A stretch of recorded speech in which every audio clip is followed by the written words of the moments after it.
The conversation around crypto in the UAE has really accelerated over the past few months. We're seeing companies move into Dubai in particular in order to take advantage of, I guess, positive regulatory trends that are happening here, but also just general momentum within the industry. What are you seeing right now? I'm seeing that there's first a need and a reeling from the industry to try to get regulated because they realize that the stakes are very high. They're talking about trillions of dollars that are at risk. And no one's going to be happy if this bubble just bursts out of the blue. The second is we're also seeing that people, general public, want to hear that there is at least some momentum when it comes to government and industry players in this space because they're investing their own money. Do we have that in the UAE? So we are building that in the UAE, and that's the important thing. We're not saying that the UAE is going to be alone in this. So that's why we situated this forum within the World Government Summit.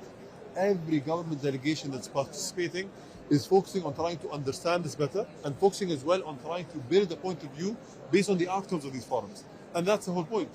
If it's going to be a meaningful regulation, it's going to be a global regulation. A global regulation that is done in partnership between the private sector and governments. I also wanted to ask you about one major event that's now coming to a close here in Dubai, and it's Expo. What do you think the legacy of Expo is going to be, and how would you characterize what we've seen over the past 6 months with this global event taking place right here in the UAE? You know, no one could have imagined that the Expo will be what it was. It was a phenomenal event, really, that brought the whole world to Dubai and showcased what the UAE's true essence is. We are a country made to attract the best people. We are a country that unleashes human potential.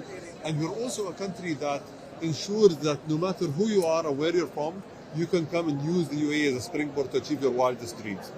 Expo really embodied that. I don't know, honestly speaking, what is bigger than it, because it really was the best celebration of human ingenuity, of talent, and that our diversity is a good thing. And collectively, we are all human first, but we are all unique and special in our own way.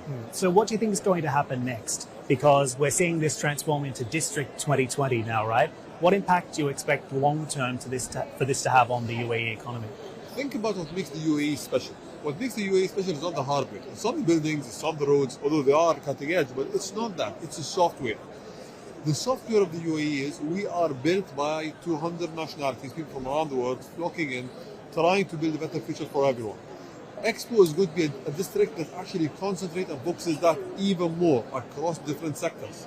So District 2020 is going to be a hub for people who want to do cutting-edge science and technology and innovation, people who want to deploy technologies that today are being resisted, not because the technology is not ready, but maybe the regulation is not ready. So self-driving cars is one of them, robotics and automation is another one of them.